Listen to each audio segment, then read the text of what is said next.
Dakar, capitale du Sénégal, réceptacle de l'essentiel des infrastructures socio-économiques du pays, mobilise les populations de l'intérieur et même des pays limitrophes, faisant de ces rues un espace occupé surchargé au nom du lieu anonyme n'appartenant à personne, Mbeddu Buur.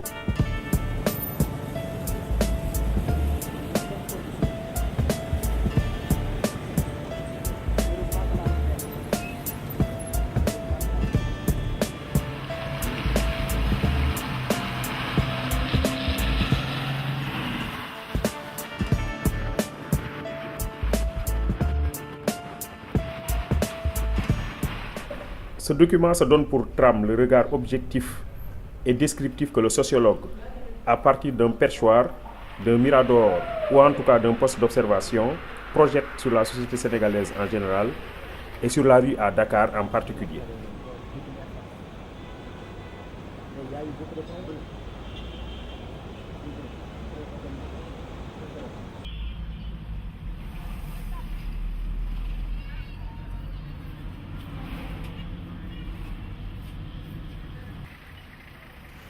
Les populations s'adonnent à toutes les formes d'activités possibles et imaginables, pourvu simplement d'avoir des revenus et de pouvoir satisfaire les besoins élémentaires de la famille.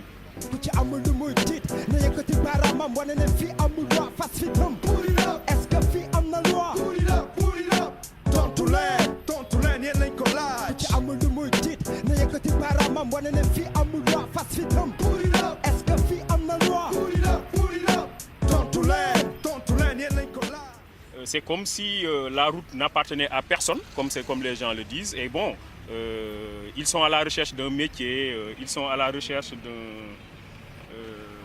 de revenus et donc ils sont obligés de s'installer sur la route pour avoir des revenus le plus souvent à retourner au niveau des campagnes parce que c'est des gens qui le plus souvent viennent du monde rural dans le cadre de l'exode rural.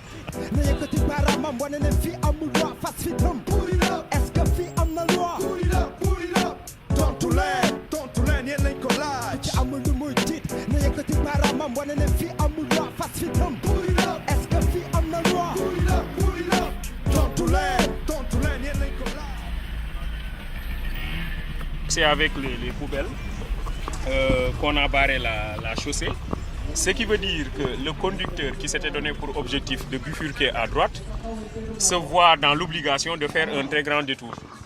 Donc c'est une organisation d'une cérémonie et dans cette cérémonie, les gens ne tiennent aucunement compte de la fluidité de la circulation, de l'urgence dans laquelle certains peuvent se trouver. Les bâtiments qui poussent comme des champignons à Dakar et vous voyez que c'est des bâtiments qui sont construits dans l'irrespect le plus total des normes de l'environnement. Les briques sont posées dans la rue, les tas de sable, les tas de béton, tout est dans la rue. La rue devient finalement impraticable, c'est le cas ici. Le véhicule est obligé de faire des acrobaties pour pouvoir s'en sortir. Deux véhicules ne peuvent pas passer ensemble sur la même chaussée parce que justement la chaussée a été considérablement rétrécie par les tas de sable.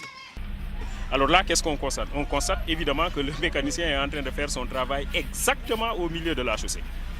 Donc pas de déplacement sur le trottoir, c'est juste au milieu de la chaussée que le travail se fait.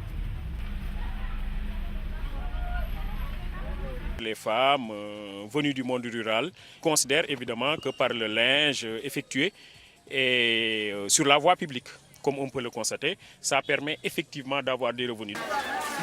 Qui risque la boo xam ne risque la bu mag ci suñu santé risque la bu mag ci suñu santé doom surtout ndax les xale yi dañu fragile kii mën na indi ay maladies yoo xam ne kenn mënul mesurer ampleur bi waaw te bu boobaa ñun ñii suñuy njaboot yi dañuy sonn ndax ñun ñooy jënd ordonnance yi waaw léegi li ñu bëggoon moo ñu dimbali ñu maladie bi yàgg na fi war na ma 2 mois luñ ci mën a luñ ñu ko mën a jëlalee dans l'urgence ñu génn ñu ko ndax ñun fi mu nekk nii li ñuy liggéey du lu ñuy liggéey sax dañuy tax suñu bakkan xool sax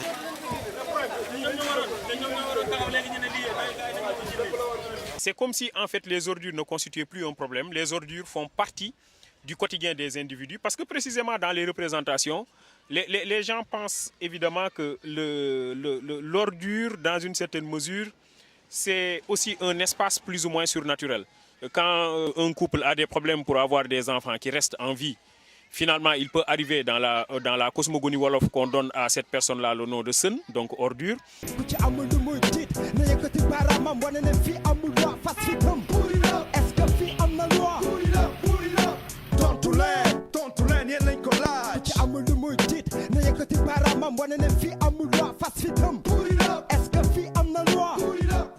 Une aire de jeu qui a été enlevée aux jeunes, donc qui n'ont plus la possibilité de trouver un espace de jeu.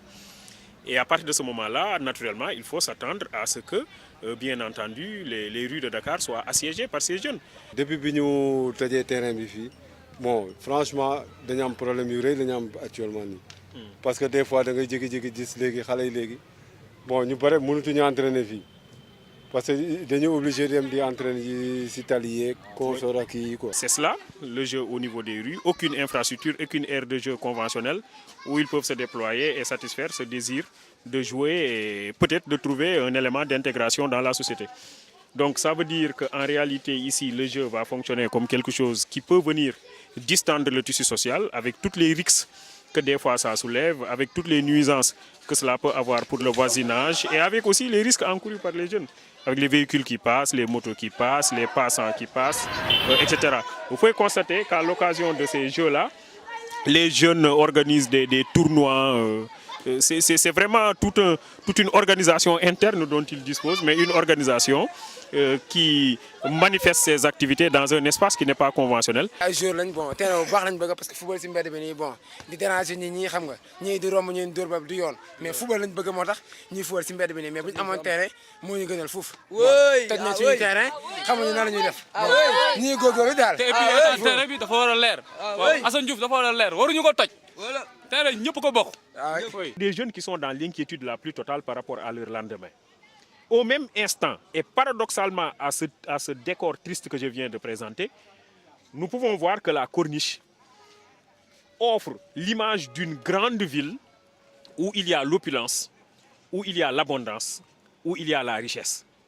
À partir de ce moment-là, et si vous voyez bien la Corniche, et en particulier si vous voyez la Corniche la nuit avec toutes les lumières qui scintillent, vous avez l'impression que vous êtes en dehors d'un pays sous-développé.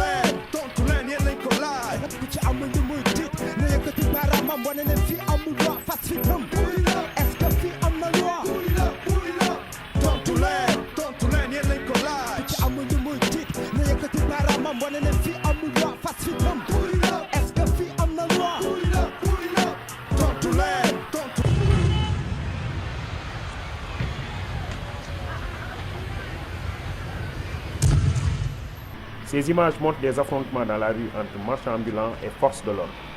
Ceux qui n'ont la rue que comme moyen d'existence et de subsistance défendent leur territoire contre ceux qui veulent les déguerpir.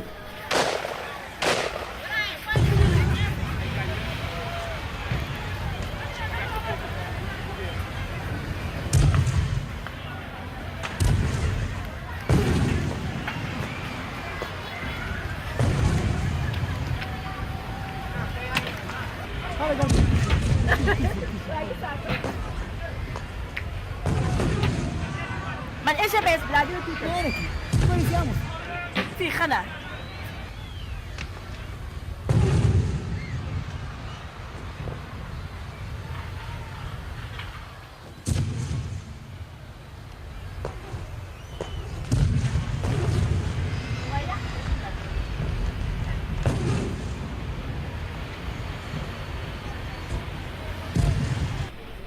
Les édifices publics matérialisant l'autorité n'échappent pas à la colère des manifestants.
fii baaxul de gaa yi ngi ci kanam fii baaxul de gaa yi ngi ci kanam boo leen génnee ñu képp leen de booy gaa yi fee de ku génne ñu indi la problème. ci amul lu muy tiit na yëkkati baaraamam wane ne fii amul loi fas fi gëm est-ce que fii am na loi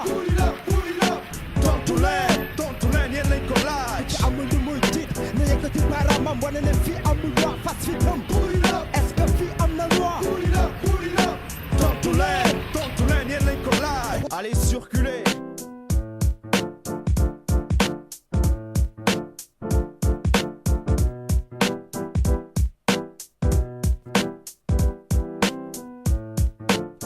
dolli bëri na fi ay borom kër yuy fay ay facture courant ak ndox yoo xam ne consommé wuñ ko.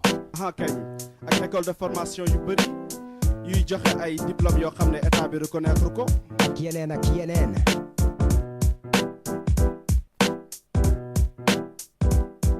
ku ci amul lu muy tiit na yëkkati baaraamam wane ne fii amul loi fas fi tëm est-ce que fii am na loi.